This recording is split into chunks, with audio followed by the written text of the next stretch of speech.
ขอเฮียนท่านประธานสภาแห่งชาติที่เคารพและนับถืออย่างสูงขอเฮียนประธานนายกรัฐมนตรีที่เคารพและนับถืออย่างสูงบรรดาท่านรองประธานสภาแห่งชาติคณะประจำบรรดาท่านสมาชิกรัฐบาลและสมาชิกสภาแห่งชาติผู้ทรงเกียรติที่นับถือและรักแพงโดยได้รับการมอบหมายจากทางรัฐบาลข้าพเจ้าขออนุญาตถือเป็นเกียรติต่างหน้าให้ทางแขนงการเกษตรกรรมและสิ่งแวดล้อมขึ้นชี้แจงต่อคำซักถามของสภาแห่งชาติก่อนอื่นข้าพเจ้าก็ขอแสดงความขอบใจอย่างสูงต่อความเอาใจใส่และความเป็นห่วงเป็นใยของสภาแห่งชาติก็คือบรรดาท่านสมาชิกสภาแห่งชาติผู้ทรงเกียรติที่มีต่อแขนงการเกษตรกรรมและสิ่งแวดล้อมของพวกข้าพเจ้าก่อนอื่นข้าพเจ้าขออนุญาตยืนยันเกี่ยวกับความเหมาะสมทางด้านกรอบเวลาและก็คาดหมายสู่ชนของวาระแห่งชาติและหลังจากนั้นจึงขออนุญาตมีคำเห็นชี้แจงต่อคำซักถามทั้ง4ข้อที่สภาแห่งชาติได้กาเกี่ยมให้จุดที่1เกี่ยวกับระยะเวลาการจัดตั้งปฏิบัติวาระแห่งชาติ 2027-2030 เห็นว่าเหมาะสมแล้วเนื่องจากว่าเวียกงานพัฒนาชนบทและรื้อร่างความทุกข์ยากแม้นได้มีการริเริ่มมาตั้งแต่ซุ้มปี 1990 เป็นต้นมาซึ่งพรรคและรัฐบาลก็ได้มีคณะพัฒนาชนบทและรื้อร่างความทุกข์ยากจากนั้นก็ได้มีการปรับปรุงการจัดตั้งที่รับผิดชอบเกี่ยวกับเวียกงานดังกล่าวเป็นแต่ละระยะซึ่งว่าเพื่อเป็นบทอิงในการจัดตั้งปฏิบัติซึ่งก็มีผลสำเร็จเป็นพื้นฐานจำนวนหนึ่งและสหประชาชาติก็ได้มีการยั่งยืนสปป.ลาวเป็นประเทศที่หลุดพ้นออกจากประเทศด้อยพัฒนาในปี 2026 ที่ผ่านมาและในตัวจริงความทุกข์ยากโดยเฉพาะแม่นอยู่เขตชนบทห่างไกลซอกลีกแม่นยังจะต้องได้มีการสืบต่อแก้ไขให้ลดน้อยถอยลงเทื่อละก้าวจนก้าวไปสู่การหลุดพ้นออกจากบรรดาประเทศด้อยพัฒนาอย่างสิ้นเชิงอย่างเป็นทางการในปี 2030 ที่จะมาถึงนั้นอยู่ในวาระแห่งชาติฉบับนี้และแม่นได้ยกเวียกงานพัฒนาชนบทลบล้างความทุกข์ยากขึ้นมาเพื่อให้เห็นเวียกงานดังกล่าวนี้เป็นเวียกงานสำคัญเร่งด่วนและบ่สามารถที่จะรอคอยอีกต่อไปสำคัญและแม่นพวกเขาจะต้องได้มีการสร้างพื้นฐานสร้างความเป็นเอกภาพของทุกแขนงการซึ่งวันในระยะผ่านมาก็แม่นมีลักษณะว่าเฮ็ดไผเฮ็ดมันของแขนงการต่างๆทั้งจังซั่นและแม่นในสุดนี้และแม่นพวกเขาจะพร้อมกันเฮ็ดทุกๆแขนงการต่อกับเวียกงานดังกล่าวเฮ็ดให้เวียกงานไปล่วงเดียวกันเนาะเพื่อแล้วก็มีเป้าหมายอันเดียวกันที่ว่าจะสู่ชนให้สำเร็จซึ่งว่าในระยะเวลาในการจัดตั้งปฏิบัติมันได้ซูมใส่4 ปีเนาะ4 ปีนี่หมายความว่าหลายท่านก็สิเข้าใจว่ามัน3 ปีในตัวจริงแล้วมันพวกเขาจะได้เริ่มจะจัดตั้งปฏิบัติตั้งแต่ต้นปี 2027 เป็นต้นไปจนฮอดปี 2030 ท้ายปี 2030แล้วเบื้องต้นเลยมันในระยะเวลารวมเลยเป็น4 ปีเนาะซึ่งว่าสอดคล้องกับแผนพัฒนาเศรษฐกิจสังคมแห่งชาติ10 ปีแล้วก็มติ12ของพรรคในการเป็นไม้ลาวัดแทกและก็สามารถสืบต่อในกรณีที่จำเป็นต่อเนื่องในระยะเวลาบางระยะยาวสำหรับบางตัวชี้วัดที่บ่ทันสำเร็จเนาะอันนี้ก็แม่นเป้าหมายที่ว่าพวกเขาจะสูงใส่อันที่2มาและแม่นสำหรับคาดหมายสู่ชนของวาระแห่งชาติก็เห็นว่าเหมาะสมเนาะเป็นอย่างจังหวะนั้นเนาะย้อนว่าตัวเลขคาดหมายสู่ชนที่ระบุไว้อยู่ในวาระแห่งชาติและแม่นเป็นต้นเป็นการสร้างครอบครัวพ้นทุกข์หลายกว่า 100,000 ครอบครัวบ้านพ้นทุกข์ 1,000 บ้านเมืองพ้นทุกข์25 เมืองแล้วก็สร้างบ้านจุดซุมตัวแบบในการแก้ไขความทุกข์ยากและแม่นแขวงละ4-5 บ้านเนาะอันนี้หมายความว่าพวกเขาจะต้องได้ซุมใส่เนาะแขวงนึงละแม่นประมาณ4-5 บ้านเฮ็ดให้อัตราครอบครัวทุกข์ยากนี่ลดลงเหลือ1ตัวเลขเนาะปัจจุบันนี้เรามี2ตัวเลข14ประมาณ 14% ละแม่นเหลือ1ตัวเลขก็อาจจะแม่น 8-9% ในการกำหนดคาดหมายนี้และแม่นบนพื้นฐานมติ12มติครั้งที่12กำหนดให้ความทุกข์ยากนี้ยังเหลือ1ตัวเลขและก็การคิดไล่ทางด้านวิชาการนี่ก็เห็นว่ามีความเป็นไปได้สูงที่จะบรรลุเนื่องจากว่าในสมัยที่11ผ่านมาปี2020หา2025หันอัตราครอบครัวทุกข์ยากมันลดลงจาก 22.23% ในปี2020ยังเหลือเพียงแต่ 14.78% ในปี2025ซึ่งว่ารายละเอียดแล้วมันวิชาการได้แจกจ่ายให้บรรดาท่านอยู่ในตารางสั่งรวมเกี่ยวกับการมาตรฐานต่างๆนั้นเนาะจังสั้นนี้จึงคอยว่าถ้าครอบครัวพ้นทุกข์แล้วบ่กลับคืนมาบวกใส่กับตัวเลขคาดหมาย 100,000 ครอบครัวจะเฮ็ดให้อัตราครอบครัวที่ยังเหลือนี่เพียงแต่ 8% ตามการคาดคะเนนั้นเนาะนอกจากนี้แล้วแม่นมีการปรับปรุง ดำรัสอันสำคัญและแม่นพวกเขาได้มีการปรับปรุงดำรัส348ในเมื่อก่อนนั้นให้สอดคล้องกับสภาพเศรษฐกิจสังคมในปัจจุบันซึ่งได้อิงใส่ผ่านมาและแม่นการมาตรฐานในการประเมินและแม่นถือว่าสูงเนาะสูงแล้วมาปัจจุบันนี้พวกเขาได้มีการอิงใส่บรรดาปัจจัย4เป็นพื้นฐานเนาะซึ่งว่าพวกเขาก็แม่นได้เรียนรู้จากเอาบทเรียนของบรรดาประเทศใกล้เคียงนี่มาเป็นพื้นฐานเนาะเป็นพื้นฐานเฮ็ดให้ตัวซีวัดนี่น้อยลงเนาะถ้าสมเทียบใส่กับเมื่อก่อนแล้วก็การปฏิบัตินี่ถือว่าได้ง่ายเนาะปัจจุบันนี้การเอกสารดังกล่าวนี่ก็ได้ผ่านกองประชุมรัฐบาลเปิดกว้างได้ผ่านกองประชุมกรมการเมือง2 ครั้งแล้วก็ได้ผ่านรัฐบาลซึ่งว่ารัฐบาลก็จะประกาศใช้ในไวๆนี้ซึ่งว่าจะเห็นได้ว่าอยู่ในดำรัส348นี้โดยรวมและแม่นในเมื่อก่อนท่านยกตัวอย่างว่าบ้านจะพ้นทุกข์ได้มันต้องมี85ครอบครัวขึ้นไปที่พ้นทุกข์แต่ว่าในตัวจริงภายหลังที่ว่าพวกเขาได้มีการปรับปรุงนี่แม่น70%ขึ้นไปอยู่ขั้นบ้านขั้นตะแสงขั้นเมืองก็คือกันจังสั้นจึงขอยืนยันต่อประธานว่ามาตรฐานนี้และแม่นพวกเขาได้มีการปรับปรุงโดยอิงใส่การประเมินของมาตรฐานอยู่ในดำรัส348และแม่นถือว่าได้มีการปรับปรุงขึ้นใหม่เนาะอันนี้คือนั้นและเกี่ยวกับคำถามที่หนึ่งที่สภาได้ทรงให้หันเนาะเกี่ยวกับการคุ้มครองการฟื้นฟูป่าไม้และกับปลูกป่าทดแทนของบรรดาโครงการพัฒนาต่างๆนั้นมีการหันเปลี่ยนที่ดินป่าไม้ครับเจ้าขอชี้แจงขึ้นอันนี้โดยตามผลของการสำรวจการควบคุมป่าไม้ในปี 2025 แม่นกวม 62.55 ในปี 2025 ที่ผ่านมานี่นะเนาะพวกเขาได้มีการศึกษามีการสำรวจขึ้นจะเห็นได้ว่าการควบคุมป่าไม้เนี่ยมันอยู่ในประมาณ 62.56% ของเนื้อที่ทั่วประเทศซึ่งเห็นว่าเพิ่มขึ้นจากข้อมูลในปี 2020 ที่ผ่านมาที่ว่าพวกเขาได้มีการประเมินหัน 0.56% เนาะถือว่าน้อยนึงมีการเพิ่มขึ้นสาเหตุที่เพิ่มขึ้นได้น้อยก็แม่นย้อนมีการบุกรุกป่าไม้มีการหันเปลี่ยนที่ดินป่าไม้เป็นดินประเภทอื่นของบรรดาโครงการพัฒนาถึงอย่างไรก็ตามเพื่อเฮ็ดให้เนื้อที่ป่าไม้และเนื้อที่ป่าปกคลุมเพิ่มขึ้น 65% ในปี 2030 ที่จะมาถึงนี้อันนี้เป็นเป้าหมายที่ว่าพวกเขาจะต้องได้สู่ซนให้มันได้หันเนาะและแม่นภาครัฐบาลก็ได้ออก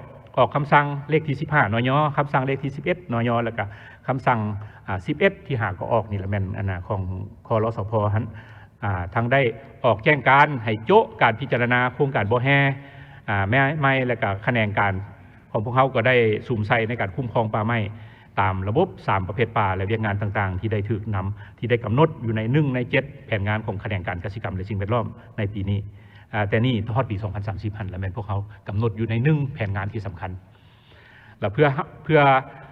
รับประกันคาดหมายสู่ซนรัฐบาลก็คือคะแนนการเกษตรกรรมและสิ่งแวดล้อมก็ได้กำหนดทิศทางแผนการและวิธีการในการจัดตั้งปฏิบัติโดยเฉพาะเป็นทิศทางและแม่นพวกเขาจะต้องได้สุ่มใส่เข้มงวดในการคุ้มครองในการปกปักรักษาและก็พัฒนาป่าไม้ที่เป็นดินป่าไม้ที่มีอยู่ในปัจจุบันนี้และก็ส่งเสริมให้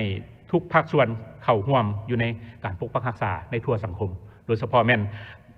อันโพดเด่นที่พวกเขาเห็นในระยะผ่านมาจะเห็นได้ว่าพวกเขาก็ได้มีการเปิดขบวนการต่างๆโดยเฉพาะเป็นขบวนการแล่นเพื่อป่าและก็อื่นๆที่ว่าพวกเขามีการโฆษณาให้มีการปกปักรักษาป่าไม้หมายความว่าบรรดาท่านจะปลูก1 ต้นบ่หมายความว่าปลูกแล้วละเซาเลยเนาะอยู่ในครอบครัวหนึ่งจะปลูก1 ต้นแล้วก็พร้อมทั้งปกปักรักษาจุดให้มันเกิดอันนี้ก็เป็นลักษณะนั้นนอกจากนั้นก็ได้มีการสู่ซนจำกัดและก็กำหนดเขตดินป่าไม้ธรรมชาติที่ยังบ่ทันรุดคาดหมายไปเคียงคู่กันแล้วก็พร้อมทั้งยูแห้งกระบวนการฟื้นฟูป่าและส่งเสริมการปลูกไม้เนาะและอยู่ในนี้จะเห็นได้ว่าแผนการนี้พวกเขากันได้มีการวางแผนการละเอียดเนาะคะแนนการก็ได้มีการได้มีแผนสู่ซนในการบรรลุเป้าหมายที่กำหนดไว้ให้มีหน้าเวียกคือฟื้นฟูป่านี่โดยธรรมชาติตัวมันเองและแม่นประมาณให้ได้ประมาณ 500,000 กว่าเฮกตาร์แล้วก็ส่งเสริมการปลูกไม้อุตสาหกรรมนี่มัน200,000 เฮกตาร์นอกจากนั้นก็ยังมีบวกกับเนื้อที่ป่าไม้ที่กำลังสำรวจและก็จัดสรรป่าไม้ 14.7 ล้านเฮกตาร์เพื่อให้ได้ 15.4 ล้านเฮกตาร์หรือเท่ากับ 65% ของเนื้อที่ป่าไม้ในขอบเขตทั่วประเทศหมายความว่าอันนี้เป็นแผนการสู่ซนที่ว่าพวกเขาจะต้องได้เฮ็ดให้สำเร็จตามแผนการนั้นนอกจากนั้นและแม่นวิธีการในการจัดตั้งปฏิบัติและแม่นพวกเขาได้มีอันที่1และแม่นมาตรการเร่งด่วนในปี 2026 นี่พวกเขาจะเฮ็ดได้เนาะพวกเขาและแม่นสุ่มใส่เร่งในการรับมือเร่งเก็บรายหับงบประมาณที่ฟื้นฟูป่าและเนาะโดยเฉพาะเป็นการปลูกป่าทดแทนจากบรรดาโครงการที่มติสภาแห่งชาติทำพ้องไปหันส่วนใหญ่และแม่นบ่ทันได้มีการ บุทันได้มีกฎก็ง่ายๆเป็นบุทันได้มีการถอกเงินและหน่วยโดยกองเข้าในกองทุนปกปักรักษาสิ่งแวดล้อมอย่างสั้นนี่แม่นพวกเขาก็จะได้สุ่มไส้เนาะเป็นเจ้าการและสมทบกับภาคส่วนที่เกี่ยวข้องและงบประมาณแหล่งอื่นๆเนาะเพื่อว่าเก็บเข้าเพื่อว่านำไส้เม็ดเงินดังกล่าวคือบรรดาท่านผู้แทนมีคำเห็นถามนั้นเนาะนอกจากนั้นก็เป็นคุ้มครองจัดสรรงบประมาณในการฟื้นฟูป่าและกับปลูกป่าทดแทนเพื่อให้ได้มีการที่ได้อนุมัติในจำนวน11ตื้อนี้เพื่อให้สามารถจะตั้งปฏิบัติได้อย่างมีประสิทธิผลนั้นเนาะพร้อมกันนั้นแล้วพวกเขาก็ได้มีการกำหนดในการจะตั้งปฏิบัติตัวจริงของแขนงการได้มีการกำหนดกลไกระหว่างศูนย์กลางและท้องถิ่นอย่างละเอียดเนาะโดยเฉพาะแขนงการก็คือกรมป่าไม้นี้ต้องได้มีการประสานสมทบกับแผนกกสิกรรมป่าไม้ของแขวงและเมืองและก็การจัดตั้งต่างๆอยู่ในขั้นท้องถิ่นนั้นบัดนี้เกี่ยวกับมาตรการในระยะยาวรัฐบาลก็ได้จะสร้างเงื่อนไขเพื่อญาติแยงการช่วยเหลือทั้งด้านการเงินและก็เทคนิคจากทางภายในและต่างประเทศโดยเฉพาะนั้นมีการสุกยุ่ส่งเสริมอย่างแข็งแรงในการสร้างและก็โครงการสินเชื่อคาร์บอนป่าไม้นี้เพื่อคุ้มครองปกปักรักษาป่าไม้และก็ฟื้นฟูป่าไม้ทั้ง3ประเภทป่านี้โดย3รูปแบบที่แตกต่างกันคือการร่วมมือระหว่างภาครัฐกับเอกชนอยู่ในสปป.ลาวของพวกเราปัจจุบันพวกเขาก็มี3รูปแบบอันที่1แล้วอยู่ในการเฮ็ดเกี่ยวกับสินเชื่อคาร์บอนนี้แล้วอันที่1แล้วการร่วมมือระหว่างภาครัฐกับเอกชนอันที่2แล้วการร่วมมือระหว่างภาครัฐกับภาครัฐและอันที่3แล้วการร่วมมือกับภาครัฐกับเอกชนแต่ว่าผลที่ได้รับนี่ที่ว่าในการประเมินเบื้องนี้ในระยะผ่านมาที่ว่าเฮ็ดได้ดีนี่แล้วจะเห็นได้ว่าอยู่ในการร่วมมือระหว่างภาครัฐกับผู้ร่วมพัฒนาโดยเฉพาะรัฐกับธนาคารโลกรัฐกับทางใจกล้าต่างๆนี่อันนี้ก็ถือว่าเฮ็ดได้ดีเนาะในการเบิ่งปัญหา และนอกจากนั้นก็ยังมีการเพิ่มทวีการร่วมมือคู่ร่วมพัฒนาในการคุ้มครองปกปักรักษาป่าไม้ตามทิศสีเขียวพันขยายบรรดากฎหมายนิติกรรมต่างๆออกมาเป็นอันละเอียดอันตื่มเนาะนอกจากนั้นก็ยังมีการจะตั้งบุคลากรต่างๆให้สมคู่กับความเรียกร้องต้องการของเวียดนามนั้นอันนี้พวกเขาก็ได้มีสุ่มใส่เกี่ยวกับข้อที่1ก็คือนั้นเนาะบัดนี้เกี่ยวกับคำถามตัวที่2เกี่ยวกับบุริมสิทธิ์ของบรรดานาเวียกยุดซุ้มในวาระแห่งชาตินี่ข้าพเจ้าอยากขออนุญาตชี้แจงคือในนี้เนาะเกี่ยวกับนาเวียกยุดซุ้มของวาระแห่งชาตินั้นเนาะอยู่ในวาระแห่งชาติดีและพวกเขาได้สุ่มใส่5จุดสุ่มใหญ่ๆอันสำคัญที่สุดและสร้างอาชีพและก็แหล่งรายรับที่มั่นคงให้ข้าเจ้าหันเนาะโดยเฉพาะเป็นขั้นพื้นฐานขั้นครอบครัวขั้นนั้นหันอันที่2มาและสร้างพื้นฐานโครงสร้างหรือว่าสิ่งเอื้ออำนวยอยู่ชนบทหันโดยเฉพาะเป็นการเข้าถึงการปิ่นปัวขั้นพื้นฐานเนาะสามารถเข้าถึงได้นอกจากนั้นกับการเข้าถึงถนนหนทางต่างๆเนาะสามารถนำใช้ได้ตลอดปีแหละเนาะอันที่3มาสร้างความเข้มแข็งให้ท้องถิ่นและก็ชาวชนบทโดยเฉพาะเป็นคันตะแสงนี้ที่พวกเขาจะต้องได้สุ่มใส่ในปัจจุบันนี้นอกจากนั้นก็มีการคนควยระดมทุนเข้าในการพัฒนาชนบทการปรับปรุงนิติกรรมต่างๆที่มันติดพันกับอย่างงานดังกล่าวอันนี้ก็แม่นบรรดา5จุดสุ่มที่พวกเขาจะสุ่มใส่ต่ออย่างงานดังกล่าวในหันและเพื่อรับประกันการและพันขยายวาระแห่งชาติดังกล่าวนี้ดำเนินไปอย่างมีวิทยาศาสตร์มีจุดสูงมีภาวะวิสัยและก็แทดเหมาะกับสภาพตัวจริงของท้องถิ่นกับรัฐบาลและมอบให้กระทรวงเกษตรกรรมและสิ่งแวดล้อมเป็นใจกลางประสานสมทบกับแขนงการที่เกี่ยวข้องขั้นศูนย์กลางและท้องถิ่นทบทวนและก็นำใส่ข้อมูลการประเมินผลดำรัด348นี้ในเมื่อก่อนท่านเนาะซึ่งว่าปี2025ที่ว่าพวกเขาได้มีการประเมินก็ได้แจกจ่ายให้บรรดาท่านและอยู่ในตารางสั่งรวมท่านเนาะเป็นพื้นฐานในการกำหนดครอบครัวบ้านและก็เป้าหมายเพื่อสร้างเป็นแผนและก็โครงการและก็กิจกรรมตัวจริงในกรอบที่กำหนดนี้อยู่ใน5จุดสุ่มใหญ่ๆเนาะซึ่งรัฐบาลก็ได้มอบให้กระทรวงเกษตรกรรมและสิ่งแวดล้อมและก็ท้องถิ่นในการประสานสมทบซึ่งกันและกันเป็นเจ้าการลงเลือกค้นคว้าและก็สร้างบรรดาแผนการจัดตั้งปฏิบัติโครงการละเอียดภายหลังที่ว่าได้คะแนนการขั้นศูนย์กลางและท้องถิ่นได้สำเร็จในการสร้างแผนของตนแล้วก็ให้ส่งให้คะแนนการพวกเขาในนามเป็นผู้ประสานงานนั้นเนาะเป็นใจกลางในการสั่งรวมและก็สร้างเป็นแผนปฏิบัติงานแห่งชาติให้สำเร็จในเดือนพฤศจิกายนปีนี้นี่ได้เนาะอีก 2-3 เดือนข้างหน้านี้ในปี2026นี้เพื่อนำเสนอสภา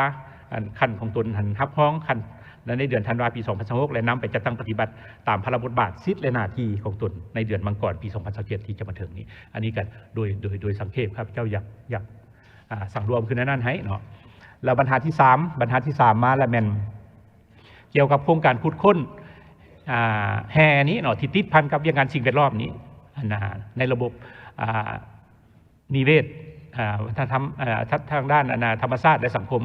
ของชนบทนี้ครับเจ้าขอชี้แจงคืออันนี้เนาะเพื่อแก้ไขปัญหาดังกล่าวนี้อยู่ในวาระแห่งชาติฉบับนี้ก็ได้มีการกำหนดทัศนะชี้นำว่าการพัฒนาชนบทแก้ไขความทุกข์ยากจะต้องได้รับประกันในการขุดค้นนำไส้กำลังแห้งสักรวมสอดคล้องกับนโยบายในการสร้างเศรษฐกิจเอกราชเป็นเจ้าตนเองจะต้องได้รับประกันทางด้านความสมดุลระหว่างการพัฒนาเศรษฐกิจกับการพัฒนาสังคมและการปกปักรักษาสิ่งแวดล้อมตามทิศสีเขียวหรือยืนยงหมายความว่าอยู่ในหันมันก็ต้องรับประกันทางด้านเศรษฐกิจสังคมและสิ่งแวดล้อมไปพร้อมๆกันเนาะในการปฏิบัติตัวจริงของแขนงการเกษตรกรรมและสิ่งแวดล้อมก็ได้เอาใจใส่ในการคุ้มครองและมีมาตรการต่างๆคือในนี้เนาะโดยเฉพาะมันจะต้องได้มีการเสื่อมซึมมาแล้วเนาะแผนพัฒนาแขนงการแห่ธาตุนี่เข้าในการจัดสรรที่ดินแห่งชาตินั้นให้มันติดพันกันนอกจากนั้นก็มันเข้มงวดตื้มในการกวดกาการจัดตั้งปฏิบัติการคุ้มครองสิ่งแวดล้อมรวมทั้งประเมินคืนบรรดาสิ่งแวดล้อมต่างๆที่ว่าได้อนุมัติไปหันเนาะถ้าว่าตัวใดบ่ถูกต้องตามระเบียบการที่ว่าได้พวกเขาก็ต้องได้มีการยกเลิกแจ้งโจทย์ต่างๆหันและทุกโครงการในการขุดค้นและก็ปรุงแต่งแห่ธาตุจะต้องได้ดำเนินการประเมินผลกระทบต่อสิ่งแวดล้อมแล้วก็วางมาตรการต่างๆในการปกป้องแล้วก็ผลต่อผลเสียหายก่อนแล้วก็บ่อนุญาตให้มีการดำเนินโครงการถ้าหากว่าแผนการคุ้มครองสิ่งแวดล้อมบ่มีมาตรการฟื้นฟูที่ชัดเจนอันนี้พวกเขาได้กำหนดขึ้นนั้นเนาะและอีกปัญหาหนึ่งเลยมันได้มีการคุ้มครองนำใช้งบประมาณวงพัฒนาชนบทนี้เข้าที่จะได้กำหนดในสัญญาสัมปทานของแขนงการพื้นฐานในการกำหนดพื้นฐานโครงสร้างเพื่อเป้าหมายในการสร้างวิทยาเขตงานทำให้ชนบทในการฝึกอบรมการส่งเสริมการปลูกฝัง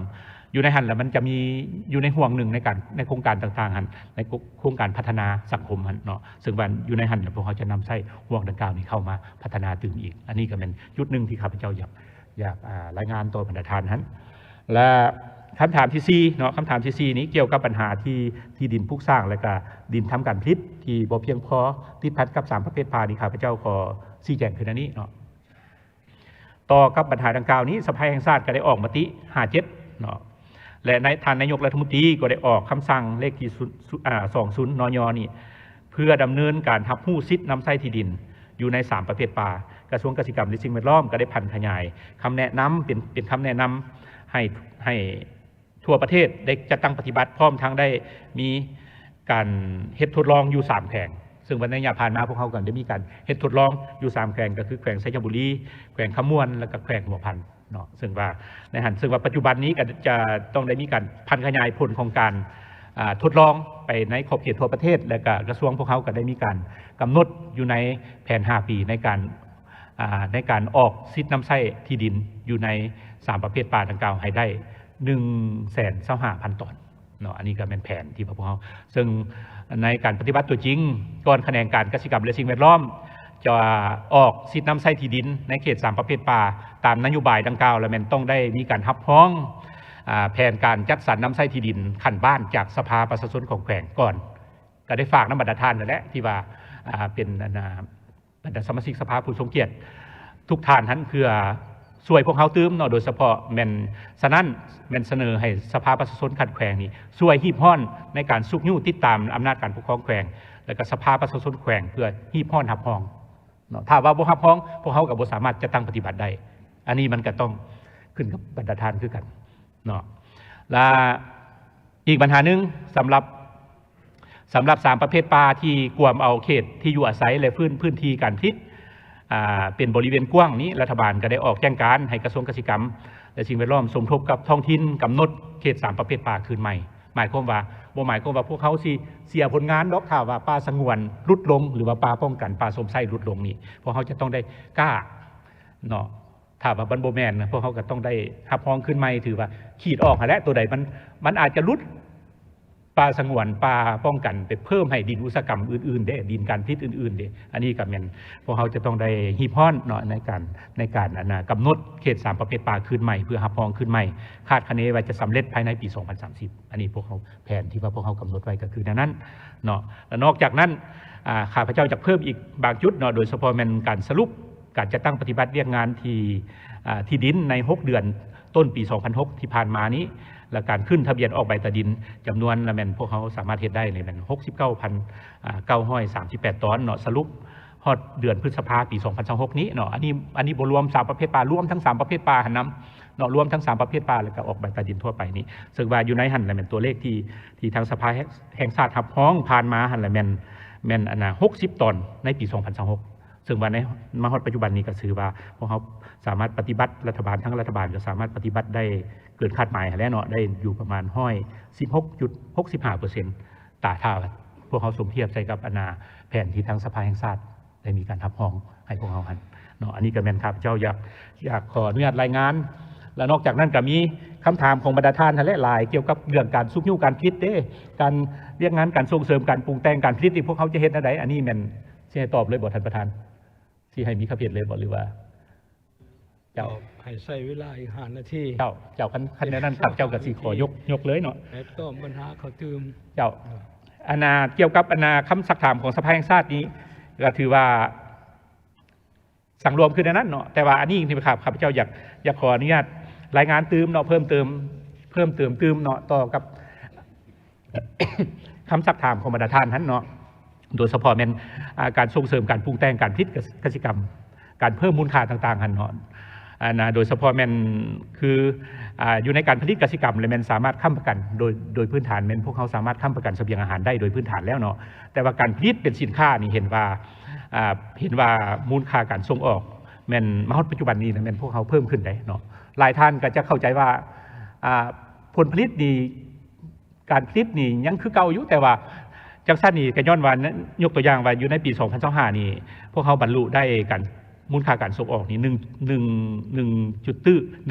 ตื้อดอลลาร์สหรัฐเนาะ1.9 ตื้อดอลลาร์สหรัฐก็ถือว่า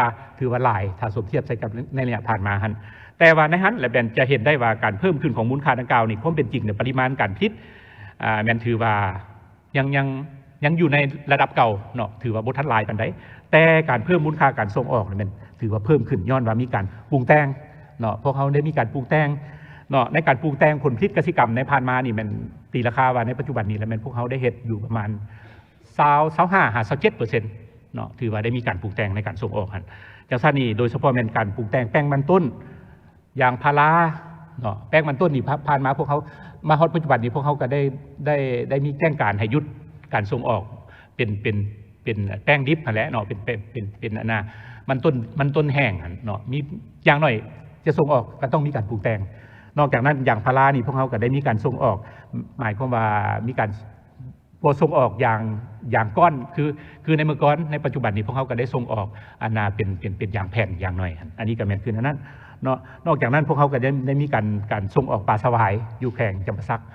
ส่งออกปลาสวายนี่ก็ได้มีการปลูกแต่งเบื้องต้นเนาะอันนี้ก็แม่นถือว่าจังสั้นจึงเหตุให้มูลค่าก่อนการส่งออกอันนั้นมันถือว่าเพิ่มขึ้นเนาะมาฮอดปี2025นี้เนาะซึ่งวันในปัจจุบันนี้กำลังเจรจาเปิดตลาดการส่งออกผลิตภัณฑ์สิ้นเนาะซึ่งวันในใบนี่แล้วมันทางจีนที่ก็สิให้สิทธิ์พวกเขาในการส่งออกสิ้นห้อนนั่นแหละสิ้นต้มหั่นเนาะส่งออกไปทางจีนหั่นอันนี้ก็อยากขออนุญาตรายงานตัวบรรดาท่านคือนั้นเนาะสำหรับปัญหาอื่นก็สิหมดเท่านั้นแหละเจ้าอยากเพิ่มเติมขอบใจ